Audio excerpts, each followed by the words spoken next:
wabarakatuh. Alhamdulillahilladzi an'amana bi ni'matil imani wal islam wa fataha lana abwabal ikrami wal ihsan. Nahmaduhu subhanahu wa ta'ala wa nashkuruh.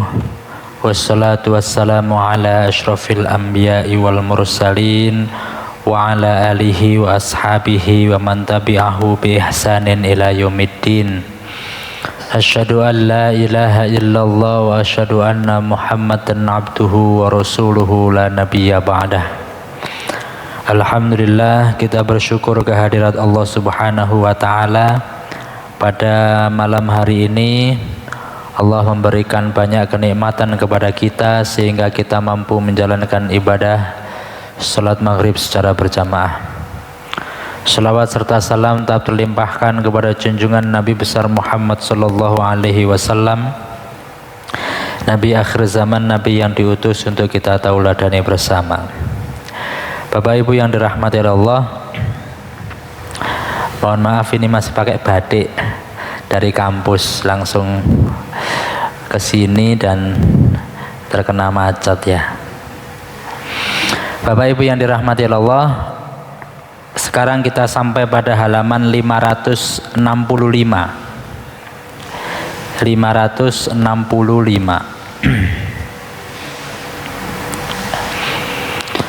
Pada pertemuan sebelumnya kita telah membahas tentang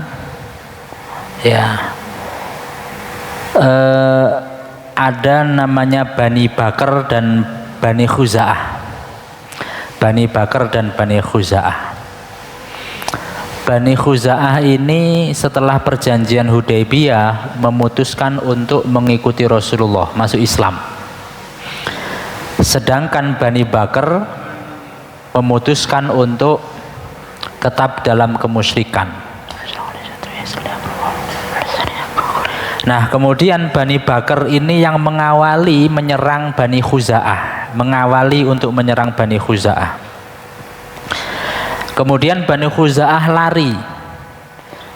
lari dikejar terus sampai masuk Mekah, itu pun masih lari dikejar terus. Bahkan Bani Khuza'ah mengingatkan bahwa ini adalah tanah haram, tidak boleh ada peperangan, tetapi Bani Bakar masih terus menyerang.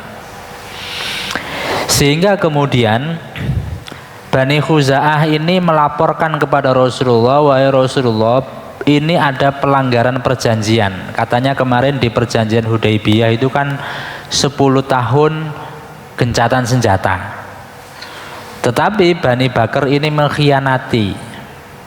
Ya, kita sudah masuk Mekah pun masih diserang. Nah, siapakah yang melaporkan itu? Yang melaporkan itu kemarin namanya siapa? Hudail ya. Bentar.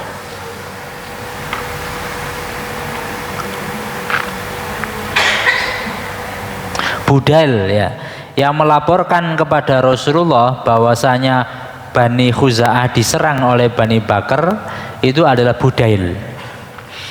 Setelah melaporkan itu, Budail kembali lagi ke Mekah. Jadi Budail pergi ke Madinah untuk melaporkan pelanggaran itu. Kemudian Budail ini kembali ke Mekah. Ketika dalam perjalanan kembali ke Mekah, Abu Sofyan itu kepapasan. Ditanya sama Abu Sofyan, kamu dari mana? Enggak dari mana-mana, kamu dari Madinah ya? Melapor kepada Rasulullah? Enggak, saya enggak melapor kepada Rasulullah, begitu. Kemudian diperiksa itu kotorannya unta. Kalau unta itu habis makan biji-bijian berarti dia dari Madinah, karena di Madinah itu makanannya banyak yang biji-bijian. Dan ternyata setelah dikorek-korek kotorannya untanya Budail, ternyata memang Budail ini dari Madinah. Sesampai di Madinah, Abu Sofyan ini melobi Rasulullah untuk merevisi perjanjian Hudaybiyah, tapi Rasulullah menolak. Rasulullah diem saja, bukan menolak, diem saja. Kemudian pergi ke mana? Ke Abu Bakar. Ya. Abu Bakar bilangnya tidak mau memenuhi permintaan Abu Sofyan. Kemudian pergi lagi ke Umar untuk melobi. Apa jawabnya Umar? Apakah mungkin aku mengiba kepada Rasulullah untuk menolong kalian, padahal dulu kalian selalu memusuhi kita. Akhirnya pergi ke Ali bin Abi Thalib. Ali bin Abi Thalib tidak bisa memenuhi. Kemudian di situ Fatimah dirayu supaya anaknya Fatimah yaitu Hasan bisa dijadikan perantara untuk melobi Rasulullah, tetapi Fatimah tidak mau. Pada akhirnya Abu Sofyan pulang dengan tangan kosong. Wis putus asa, ini wis kayaknya Muhammad ini marah dan pasti akan menyerang kita. Nah, maka hari ini kita akan membahas tentang perjalanan Rasulullah menuju Mekah untuk membebaskan kota Mekah. Maka dalam Al-Quran itu kan idza jaa nasrullahi wal fath. Fath ini adalah pembebasan kota Mekah. Yadkhuluna fi dinillahi afwajan. Maka setelah Fathu Mekah itu orang berbondong-bondong pada masuk Islam. Nah, gitu ya. Halaman 565. Pasukan Islam bergerak menuju Mekah. Nah, ini pembahasan kita hari ini. Pergerakan pasukan Islam menuju Mekah, pasukan Islam singgah di Mar Az-Zahran, Abu Sofyan di hadapan Rasulullah, pasukan Islam meninggalkan Mar Az-Zahran menuju Mekah, orang-orang Quraisy berhamburan menyelamatkan diri. Ini Fathu Mekah cukup panjang, ini ada 4 pertemuan, ini baru pertemuan kedua. Bapak Ibu yang dirahmati Allah, Rasulullah bergerak meninggalkan Rasulullah bergerak meninggalkan Madinah, bukan meninggalkan Mekah, kan Rasulullah di Madinah, keliruin. Rasulullah bergerak meninggalkan Madinah gitu ya, menuju Mekah itu pada 10 Ramadan tahun ke-8 Hijriah. Berapa pasukan yang dikerahkan? 10.000 pasukan. Wah, banyak banget. Urusan Madinah diwakilkan kepada Abu Rum Al-Ghifari. 10.000 pasukan menuju Mekah dari Madinah. Setibanya di wilayah Juhfah, beliau berpapasan dengan pamannya yang bernama Al-Abbas bin Abdul Muthalib. Al-Abbas ini meninggalkan Mekah menuju Madinah untuk berhijrah. Jadi ketemu di tengah jalan, masuk Islam. Nah, karena Rasulullah ini OTW ke Mekah, akhirnya Al-Abbas ini nggak jadi ke Madinah, balik lagi ke Mekah, ikut rombongan pasukan itu. Nah, dan ketika beliau sampai di wilayah Abwa, Rasulullah bertemu dengan putra pamannya bernama Abu Sofyan bin Al-Haris. Nah, ada 2 Abu Sofyan di sini ya. Kalau Abu Sofyan yang kemarin melobi-lobi itu namanya Abu Sofyan bin Harb. Tapi kalau Abu Sofyan yang masih saudaranya Rasulullah ini adalah Abu Sofyan bin Al-Haris. Ini ketemu. Dan putra bibi beliau Abdullah bin Abu Umayyah ketemu di jalan. Keduanya kemudian menyatakan masuk Islam. Nah, tapi sebelum itu Rasulullah itu sempat memalingkan muka dari kedua orang itu. Kenapa?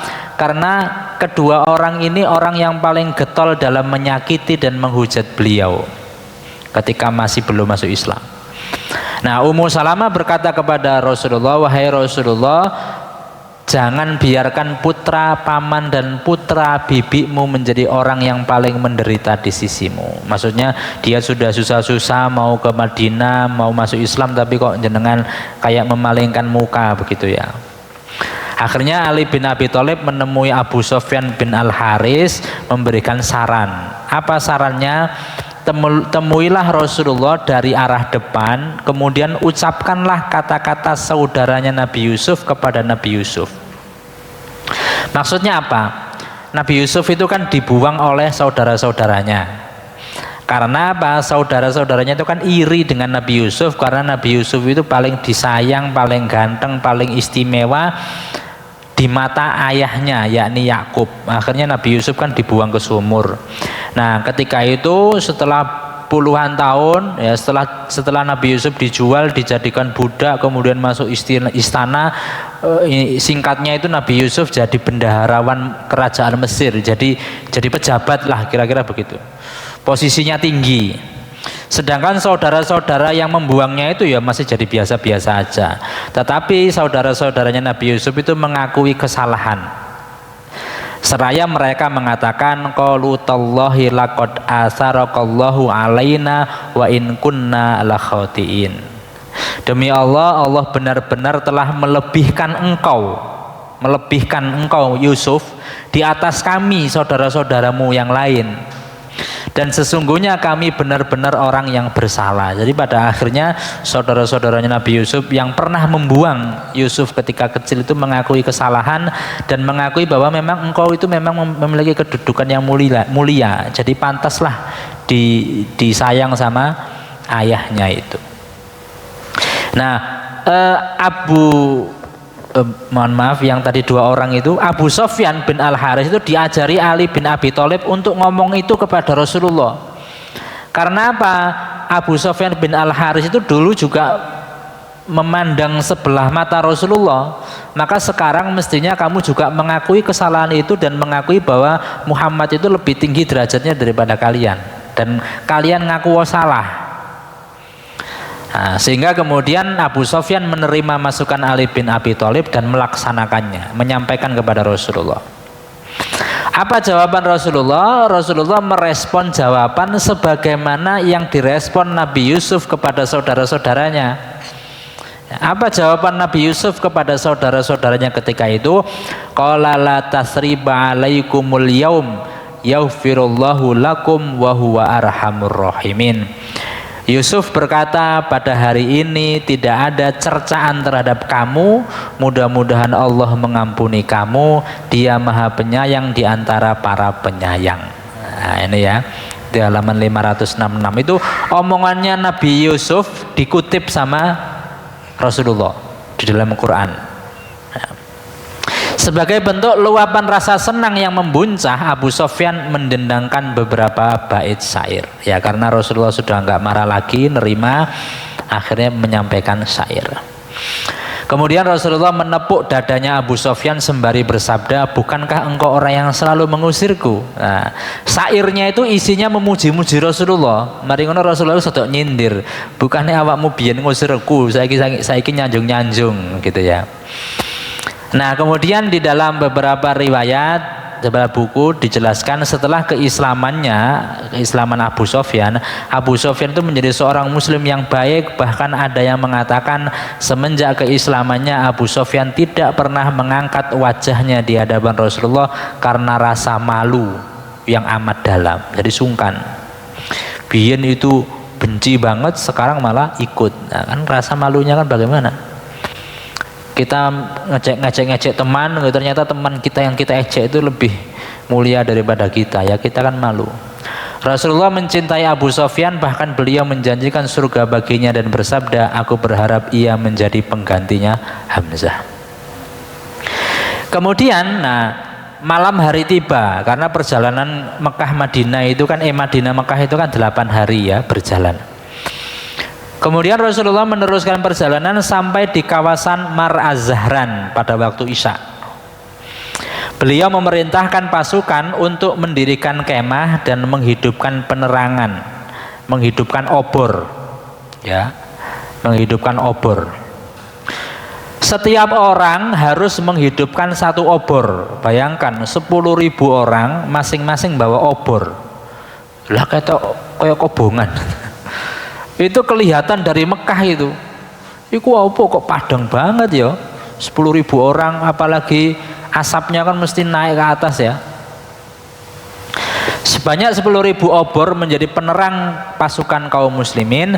Lalu beliau menunjuk Umar bin Khattab sebagai penanggung jawab jaga malam. Jadi sengaja memang untuk ben orang-orang Mekah ini gentar gitu ya, takut begitu. Sebanyak itu ya, seandainya obor itu dilempar semua ke mereka lah ya, kebakaran ya. Nah, kemudian sewaktu singgah di Mar Az-Zahran ini, Al-Abbas pamannya Nabi yang tadi masuk Islam itu menunggangi bigolnya Rasulullah yang berwarna putih. Karena saya nyari warna putih nggak ketemu, warnanya adanya yang ini. Bigol itu lebih tinggi daripada keledai dan lebih pendek daripada kuda. Nah, itu bigol. Nah, jadi ini sepertinya keledai ini, bukan bigol ini. Bigol itu lebih tinggi daripada keledai dan lebih pendek daripada kuda. Itu punya Rasulullah, warnanya putih, dipinjam sama Al-Abbas. Kemudian dia itu jalan keluar dari rombongan dan mencari tukang kayu bakar, mungkin untuk masak begitu ya, untuk buat api unggun begitu, atau siapapun yang sekiranya dapat menyampaikan informasi kepada orang-orang Quraisy agar mereka keluar dari Mekah dan meminta perlindungan keamanan kepada Rasulullah sebelum beliau memasuki kota Mekah. Sebelum besok pagi masuk Mekah, ini Abbas itu ingin menyampaikan informasi itu loh, umat muslim segitu banyaknya itu wis menyerah saja, kira-kira gitu. Kemudian Al-Abbas, ini ceritanya Al-Abbas, ketika dia sudah berjalan jauh, dia cerita menggunakan bigolnya milik Rasulullah, dia mendengar suara Abu Sofyan bin Harb. Nah, ini beda lagi ya. Kalau tadi Abu Sofyan bin Al-Haris itu sudah masuk Islam, itu masih saudara dengan Rasulullah. Tapi kalau Abu Sofyan bin Harb itu yang kemarin ngelobi itu ya, ngelobi Rasulullah nggak bisa ini. Nah, dia itu sedang berada di Mekah, ya, sedang ngobrol dengan Budail yang kemarin ketemu di jalan itu. Nah, sebelum mereka berdua bertemu dengan kaum muslimin. Kemudian Abu Sofyan berkata kepada Budail temannya tadi yang aslinya Budail itu tahu kalau itu adalah kelompoknya Nabi Muhammad. Abu Sofyan mengatakan, aku belum pernah melihat obor dan kemah militer sebanyak yang aku saksikan malam ini. Nah, Budail ini pura-pura tidak tahu, demi Allah itu pasti orang-orang Khuza'ah itu yang kalian serang kemarin. Mereka akan membalas dendam dengan mengobarkan api peperangan yang dahsyat. Tapi Abu Sofyan tidak percaya, gak mungkin, jumlah orang Khuza'ah itu jauh lebih sedikit dibanding jumlah nyala api dan perkemahan yang ada saat ini. Nah, Al-Abbas kemudian mengatakan, setelah Al-Abbas itu suara iki koyo aneh suaranya Abu Sofyan deh. Akhirnya dipanggillah Abu Sofyan, wahai Abu Sofyan. Al-Abbas memanggil, wahai Abu Hanzalah. Ya, julukannya itu wahai Abu Hanzalah. Kemudian Abu Sofyan langsung mengenali suaraku dan menjawab, apakah kamu ini Abu Al-Fadl? Maksudnya itu Al-Abbas. Iya, jawabku. Kemudian ia bertanya, ada apa denganmu ayah dan ibuku sebagai jaminannya? Pancaran api dan perkemahan yang engkau lihat itu adalah Rasulullah bersama pasukannya. Ini Al-Abbas menyampaikan. Demi Allah, amat buruklah orang-orang Quraisy. Mungkinkah aku menjadikan ibu dan bapakku sebagai jaminan keamanan? Tanyanya penuh harap. Jadi bisa nggak saya menjadikan ayah dan ibuku menjadi jaminan keamanan supaya Rasulullah itu tidak menyerang saya? Karena dia sudah tahu pasti Rasulullah itu marah. Kemudian Al-Abbas mengatakan, demi Allah sekiranya beliau menemukanmu maka beliau akan memenggal batang lehermu. Akhirnya semakin takut dong Abu Sofyan. Akhirnya Al-Abbas minta, naiklah ke atas bigol ini sehingga engkau dapat bertemu Rasulullah dan meminta jaminan keamanan kepadanya. Wis sudah, naik di belakang saya ini, nanti tak ajak ketemu Rasulullah supaya kamu tidak dibunuh Rasulullah. Kemudian dia duduk di belakangku sementara kedua rekannya Budail sama temannya balik ke Mekah. Sedangkan Abu Sofyan dibonceng sama Abbas masuk ke pasukan. Nah, Al-Abbas membawa Abu Sofyan menggunakan bigol Rasulullah. Setiap melewati nyala api kaum muslimin, mereka bertanya, iki sopo? Siapa iki? Nah, ketika melihat Al-Abbas, oh iki pamannya Rasulullah. Oh ya wis gak apa-apa. Rupanya pamannya Rasulullah yang menunggangi bigol Rasulullah. Oh ya wis gak apa-apa. Masuk terus. Nah, ketika ketemu Umar, langsung Umar berkata, siapa ini? Siapa di belakang ini? Gitu. Ketika siapa ini Al-Abbas, siapa di belakang ini Abu Sofyan, langsung dong teriak Umar, Abu Sofyan musuh Allah, begitu. Akhirnya orang muslim pada dengar, loh kok bisa Abu Sofyan masuk sini gitu ya. Akhirnya kemudian Umar bin Khattab itu langsung lari menuju kemahnya Rasulullah. Al-Abbas juga nggak mau kalah karena memang tujuannya kepada Rasulullah. Naik bigol itu juga lari. Jadi balapan antara bigolnya Al-Abbas dengan Umar. Tapi kemudian yang nyampe duluan adalah Al-Abbas dan Abu Sofyan ke tendanya Rasulullah. Kemudian Abu Sofyan dan Al-Abbas duduk, baru Umar itu masuk tenda.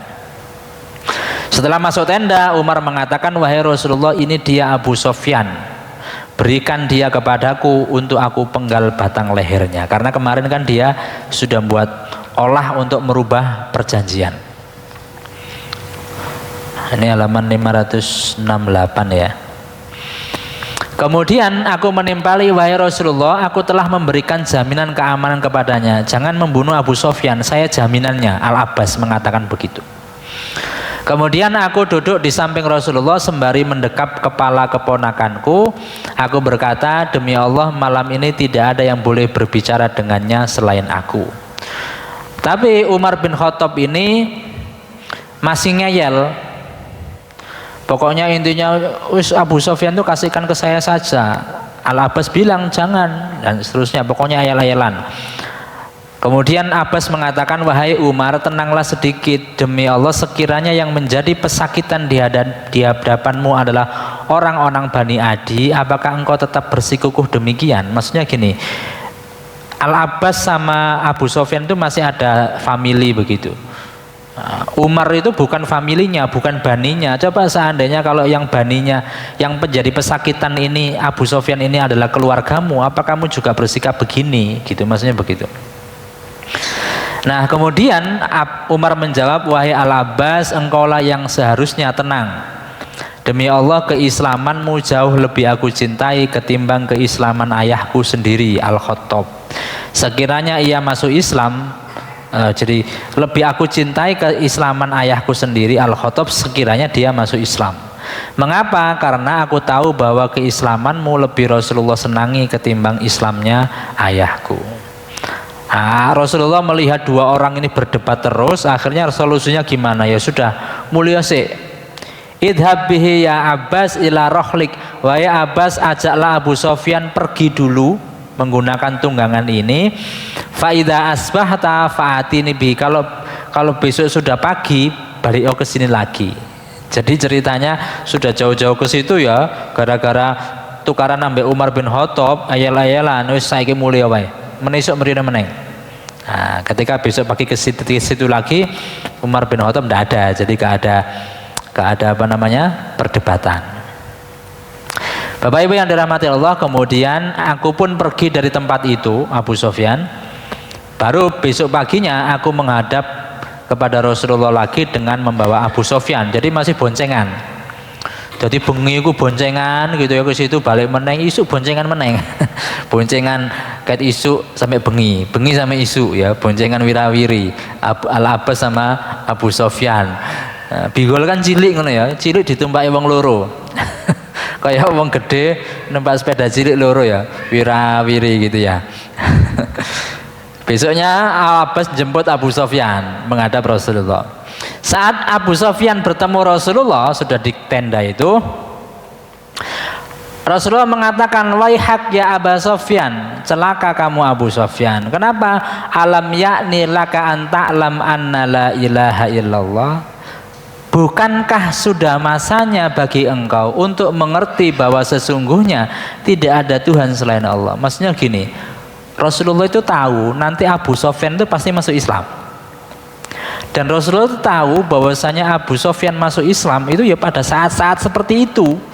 Tapi kenapa Abu Sofyan kok gandeng masuk Islam, ngono loh. Jadi Rasulullah sudah gergeten.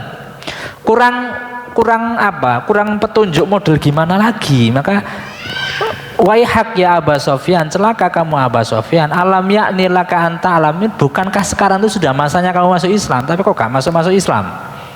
Nah, gitu ya. Abu Sofyan menjawab, ayah dan ibuku menjadi jaminanmu, alangkah ramahnya engkau, betapa murahnya hati engkau, dan alangkah santunnya engkau menyambung tali kekerabatan. Demi Allah, aku telah menyangka bahwa jika ada Tuhan selain Allah, sudah tentu ia mencukupi segala sesuatu kepadaku. Jadi masih ngeyel dia. Rasulullah mengatakan lagi, waihak ya Aba Sofyan, celaka kamu Aba Sofyan, alam yakni laka anta alam anni Rasulullah, bukankah sudah masanya, sudah waktunya kamu itu masuk Islam? Kamu kok seingayel aja? Bukankah sudah masanya kamu ini masuk Islam? Abu Sofyan masih ngayal lagi, ayah dan ibuku menjadi jaminanmu, alangkah ramahnya engkau, betapa murahnya hati engkau, dan alangkah santunnya engkau menyambung tali kekerabatan. Saat ini hatiku masih belum bisa menerima sepenuhnya, ya masih ragu. Langsung dibentak sama Al-Abbas, celaka kamu, masuklah agama Islam.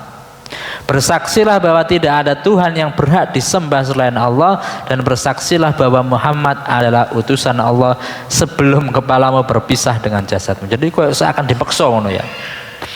Kemudian Abu Sofyan masuk Islam dan bersaksi dengan sebaik-baik kesaksian. Nah, kalau melihat ini, pada akhirnya Abu Sofyan masuk Islam tapi dengan sebaik-baik kesaksian, berarti tidak dalam paksaan, walaupun awal-awalnya memang soto dipaksa.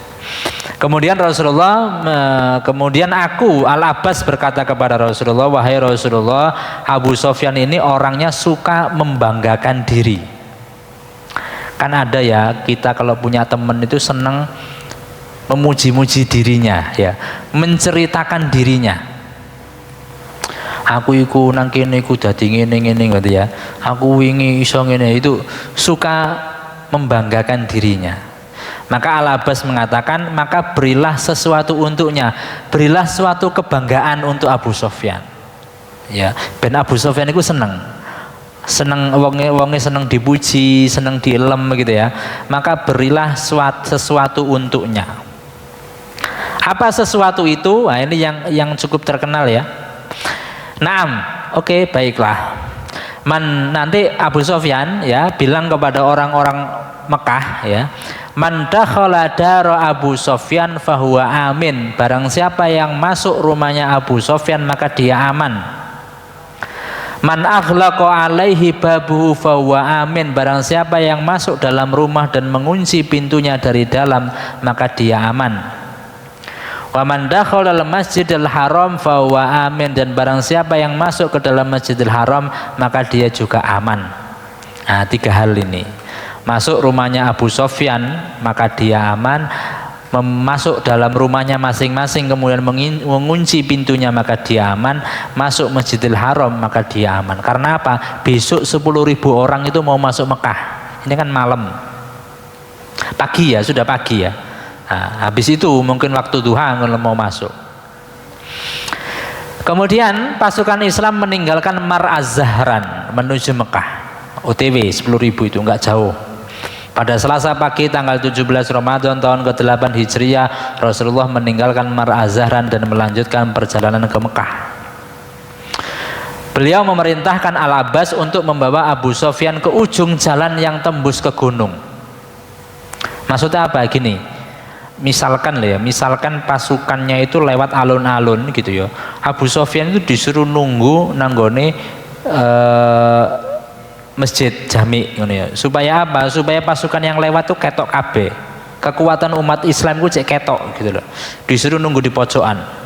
Ketika pasukan Allah melewati jalan itu, maka dia akan menyaksikan semua kaum muslimin yang bertolak ke Mekah. Setiap kabilah membawa benderanya masing-masing, hingga bendera yang berkibar itu sangat banyak sekali. Nah, setiap ada kabilah yang lewat, Abu Sofyan tanya, wahai Al-Abbas, siapa mereka? Itu sak rombongan lewat. Oh, mereka adalah kabilah Sulaim, jawab Al-Abbas. Loh, apa urusan saya dengan Bani Sulaim? Saya kan nggak ada apa-apa. Kemudian ketika kabilah yang lain lewat, Abu Sofyan tanya, siapa Al-Abbas itu? Oh, mereka itu kabilah, ini ada banyak kabilah. Mereka itu kabilah Muzainah.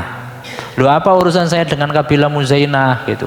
Kemudian rombongan lagi lewat, siapa itu Al-Abbas? Itu adalah kabilah Fulan. Loh, apa urusan saya dengan kabilah Fulan, dan seterusnya. Sampai yang terakhir kabilahnya Rasulullah, rombongannya Rasulullah. Siapa itu wahai Al-Abbas? Itu adalah rombongannya Rasulullah. Nah, berarti Abu Sofyan kan mengerti setelah detail ya kekuatan umat muslim. Segitu banyaknya, segitu banyak sekali. Kalau malam hari ke sana kan nggak begitu detail ya. Dia ada di dalam pasukan tapi nggak tahu secara detail. Tapi kalau kayak tadi kan siji-siji gitu, kayak karnaval gitu ya, siji lihat-lihat begitu. Nah, setelah Abu Sufyan itu tahu kekuatan umat muslim, akhirnya Abu Sufyan disuruh masuk Mekah. Sudah, kamu masuk Mekah, beritahu orang-orang. Akhirnya diberitahu orang-orang, wahai orang-orang Quraisy, Muhammad telah bergerak ke arah Mekah dengan membawa pasukan yang tidak akan mampu kalian hadang. Nah, ini tujuannya tadi, supaya Abu Sufyan ngomong gini. Coba kalau Abu Sufyan tidak tahu pasukan Nabi Muhammad secara detail, dia nggak akan ngomong gini, ayo kita lawan, ngono gitu. Tapi karena tahu pasukannya segitu banyak, maka dia mengatakan dengan membawa pasukan yang tidak akan mampu kalian lawan. Kemudian mengatakan siapa yang masuk ke rumah Abu Sufyan maka dia aman. Nah, tadi kan pesannya, siapa yang man dakhala baita Abu Sufyan fahuwa amin. Barang siapa yang masuk rumah Abu Sufyan, rumah saya, Abu Sufyan sih ngomong kan, barang siapa yang masuk ke rumah saya maka dia aman. Lah langsung orang-orang kafir Quraisy komen, semoga Allah membunuhmu, bagaimana mungkin rumahmu mampu menampung kami semua. Oh, omamu ku gedene sak pira? Mosok wong Mekah itu kon mlebu nang omamu kabeh. Nek omahe gedene sak masjid ngono gak apa-apa. Wong omahe tipe apa? Tipe 45. Omahe tipe ini kan Abu Sufyan ngomong belum selesai sudah dipotong sama orang Quraisy. Dia mengatakan siapa yang masuk rumah saya maka dia aman. Omamu gedene sak pira? Ngono kan. Ya sik taringekno aku durung mari ngomong. Akhirnya Abu Sufyan mengatakan lagi, siapa yang masuk ke dalam rumahnya dan mengunci pintu dari dalam maka dia aman. Oh ya sudah, kalau gitu masuk akal. Dan siapa yang masuk ke dalam Masjidil Haram maka dia juga aman. Nah, ini tiga hal ini, sehingga ketika Rasulullah masuk itu mayoritas orang-orang Mekah itu masuk rumah semua. Sebagian besar masuk rumahnya sendiri, sebagian lagi masuk di Masjidil Haram, dan sebagian kecil masuk di rumahnya Abu Sufyan. Mendengar itu orang-orang pun segera berpencar, sebagian masuk ke dalam rumah lalu mengunci pintunya, sebagian lagi berlari ke arah Masjidil Haram. Nah, ini ya masih halaman 571 ya. Nah, Bapak Ibu yang dirahmati Allah, jadi 10.000 pasukan itu masuk ke Mekah. Ini udah selesai ini. Nah, udah selesai kan? 10.000 orang itu masuk ke Mekah. Insya Allah pertemuan besok itu pas pagi ya. Tapi besok Senin itu libur. Senin lagi itu diupayakan ikut ya, karena besok itu menarik. Karena apa? Rasulullah nanti ada kisahnya Rasulullah sholat di dalam Ka'bah ya. Ada Rasulullah sholat dalam Ka'bah, kemudian di dalam Ka'bah itu ada apa saja ketika itu. Kemudian di sekitaran Ka'bah itu ada 36 berhala yang itu didorong Rasulullah sehingga jatuh satu-satu. Dan kemudian ada kisah yang kemarin saya sampaikan sedikit, bahwa Rasulullah membuka pintunya Ka'bah, yang pintunya itu dipegang oleh satu bani, satu keturunan yang sampai sekarang masih memegang kuncinya Ka'bah. Rasulullah mengatakan tidak ada yang boleh mengambil kunci itu dari keturunan ini illa dzalimun, kecuali orang-orang yang zalim. Jadi bahkan sampai raja di Mekah pun nek ditakoki sampean duwe kuncine Ka'bah kan duwe, sing duwe ya keluarga ini, dan keluarga itu ditunjuk Rasulullah saat Fathu Mekah ini. Nah, dan nanti akan saya sampaikan keturunan keberapa yang sekarang sedang memegang kunci Ka'bah. Nah, itu pernah ditayangkan di pwmu.co tahun berapa itu, ada gambarnya Syekh siapa begitu, kemudian menunjukkan kuncinya Ka'bah, panjang kuncinya itu kayak kunci brankas gitu loh, kunci dua gede begitu ya, warna kuning, dan itu setiap hari di yang namanya besi ya, kalau nggak dirawat nanti bisa karatan, dan itu dia dibayar, keluarga itu dibayar untuk ngurusi Ka'bah. Ya mungkin masuk jerone Ka'bah lebih butuh dipel, disapu nih. Diresiki gitu. Mungkin termasuk yang mengganti kiswah barang diantaranya ya dikoordinir oleh keluarga daripada yang memegang kunci Ka'bah itu. Bapak Ibu yang dirahmati Allah, itu adalah pertemuan ketiga. Ini pertemuan kedua, pertemuan ketiga, dan pertemuan yang terakhir Rasulullah meminta nanti ada Hindun. Hindun itu istrinya Abu Sofyan yang ketika perang Uhud itu sempat makan hatinya Hamzah, maka di Fathu Mekah Hindun itu menyatakan masuk Islam. Walaupun sama seperti Abu Sofyan, dia hampir tidak berani menatap Rasulullah karena saking malunya. Dulu itu menghina-hina betul, tapi sekarang kemudian masuk Islam menjadi pengikutnya Rasulullah. Itu Hindun. Dan kemudian ya maka setelah Fathu Mekah ini tidak ada lagi hijrah ke Madinah. Kenapa? Karena Mekah dan Madinah sudah menjadi kotanya umat Islam. Nah, Mekah dan Madinah sudah menjadi kotanya umat Islam, sehingga tidak ada lagi hijrah ke Madinah. Jadi teman sahabat yang pengen, aku tak pengen balik lagi ke Mekah, ya silakan, kembali ke rumahnya lagi di Mekah. Mungkin itu yang bisa saya sampaikan. Allah manfa'alana bima 'allamtana wa 'allimna ma yanfa'una warzuqna 'uluman tanfa'una fid dini wad dunya wal akhirah. Subhanakallahumma bihamdika asyhadu an la ilaha illa anta astaghfiruka wa atubu ilaik. Wabillahi taufiq wal hidayah. Assalamualaikum warahmatullahi wabarakatuh.